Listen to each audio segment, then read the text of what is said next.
연이은 패배에도 불구하고 베트남은 단기간에 25만 대병력을 다시 편성할 수 있었습니다. 백성들의 굳은 항전 의지와 함께 전 왕조가 구축해 놓은 총력 동원 체제의 역할도 컸죠. 전 꾸옥두오는 몽골군의 장단점을 면밀히 연구했습니다. 몽골군은 기동력이 뛰어나고 잘 훈련되어 있었지만 보루를 견고히 쌓지 않는 등 방어에 허점이 있었습니다. 전 꾸옥두오는 적의 허를 찌르기로 했습니다. 그는 병사들을 데리고 은밀히 강을 건넌 뒤 반기슭에 있는 몽골군 보급 기지를 기습했습니다. 토고는 1차 베트남 침략 때 군량이 떨어져 패배한 전철을 밟지 않기 위해 중국 국경에서 최전선까지 15km마다 식량 보급 기지를 세웠습니다. 그 중심지가 반기슭이었죠. 베트남군이 반기슭의 몽골군 기지를 점령하지는 못했습니다. 하지만 이를 신호로 몽골군 보급선에 대한 전방위 공격이 시작됐습니다.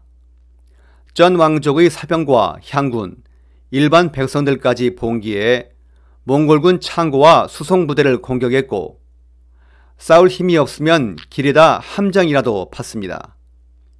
놀란 토고는 아버지 쿠빌라이 칸에게 지원을 요청했습니다. 하지만 이미 가용 병력을 모두 베트남에 쏟아넣은 몽골 정부는 더 이상 여력이 없었죠. 토고는 전쟁을 빨리 끝내야겠다고 생각했습니다. 그는 북상 중이던 소개투에게 진격을 서두르라고 독촉했습니다. 토고는 자신도 타행화에 모여있는 베트남 왕과 군대에 대한 공격을 직접 지휘했습니다. 베트남군이 남북 협공에 밀리며 2차 대몽 항전의 최대 고비가 찾아왔습니다. 이제 베트남의 붕괴는 시간 문제인 것처럼 보였죠. 전 꾸옥두원과 정캉카이는 논의 끝에 큰 모험을 하기로 결정했습니다. 토곤의 관심을 북쪽으로 돌려놓은 뒤 분산된 몽골군을 각계 격파한다는 작전이었습니다. 베트남 왕과 왕족, 고위 장군들이 배를 타고 바다로 떠났습니다. 타행화에 남은 병사와 백성들은 깜짝 놀랐습니다. 왕이 자기들을 버리고 왜곡으로 망명했다고 생각했죠.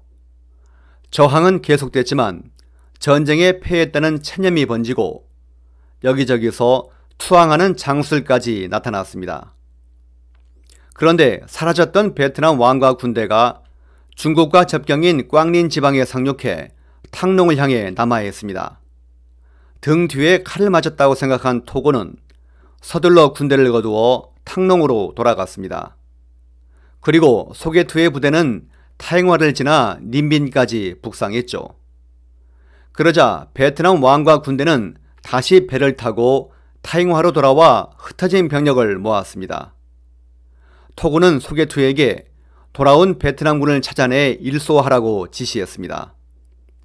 홍강 하류까지 올라왔던 소개투의 부대는 방향을 돌려 다시 남쪽으로 내려갔습니다. 그런데 베트남군은 이들을 피해 홍강으로 이동한 뒤 강 유역의 몽골군 주둔지들을 격파하기 시작했습니다. 베트남군 전체가 적의 주력을 피해 약점을 공격하는 유격전을 펼친 것이죠.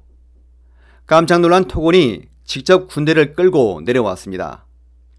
이때 베트남의 계절이 바뀌며 우기가 시작됐습니다. 전 꾸옥두원이 그토록 기다리던 때가 드디어 온 것이죠. 붉어졌다 가늘어졌다를 반복하며 쉬지 않고 내리는 비로 전쟁터인 홍강 유역은 드넓은 습지로 변했습니다. 베트남군은 몽골 기병대를 진흙벌로 유인한 뒤 발이 빠져 아우성치는 몽골 병사들을 섬멸했습니다. 기동력이 사라진 몽골군은 더 이상 무적의 군대가 아니었죠. 토군은 견디지 못하고 퇴각했습니다. 드디어 전쟁의 풍향이 바뀐 것입니다. 고립된 몽골군 주둔지들은 차례로 베트남군 수중에 떨어졌습니다. 그 사이 소개투는 타행화로 진격해 베트남 왕을 찾아 헤맸습니다. 소개투는 북쪽 전황에 대해 전혀 전해 듣지 못했죠. 그는 탕농으로 가 토곤과 합류하기 위해 다시 북상했습니다. 그러다 떠있게 돼서 베트남군의 습격을 받아 대패했습니다. 소개투는 포로로 붙잡혀 처형됐고 몽골의 참파 원정군은 소멸되었습니다. 수세에 몰린 몽골군은 몇몇 성들에 틀어박혀 움직일 수 없게 됐습니다. 보급선이 끊어져 굶주린데다 우기가 계속되면서 진중에 전염병도 퍼졌습니다. 토군은 결국 철군을 결심했습니다. 몽골군은 중국 광서성과 운남성을 향해 빠르게 퇴각했습니다. 토군은 수군의 배를 타고 무사히 귀환할 수 있었죠. 하지만 육로로 이동한 대부분의 부대는 베트남군의 집요한 추격에 시달렸습니다. 전꾸억 두오는 5만 명의 병력을 보내 몽골군의 앞을 가로막았습니다. 전의를 잃은 몽골군은 대패, 무려 5만 명이 넘는 포로가 붙잡혔습니다.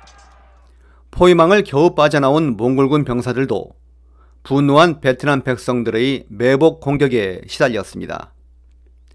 1285년 8월 드디어 베트남 전 영토가 몽골군으로부터 해방되었습니다. 인종은 잿더미가 된 탕농성으로 돌아왔습니다. 그리고 전쟁에서 공을 세운 사람들을 골고루 포상했죠. 특히 최고 공신인 전꾸옥 두오는 왕으로 책봉했습니다. 훗날 그의 시호가 흥다오 왕이라 지어져 베트남 사람들은 그를 쩐흥다오로 많이 부릅니다. 인종은 다음에 몽골군 포로들을 모두 돌려보내며 화평을 요청했습니다. 하지만 쿠빌라이 칸은 패전에 대한 분노와 정복 야욕을 누그러뜨리지 않았죠. 베트남은 또 다른 침략에 대비해야 했습니다.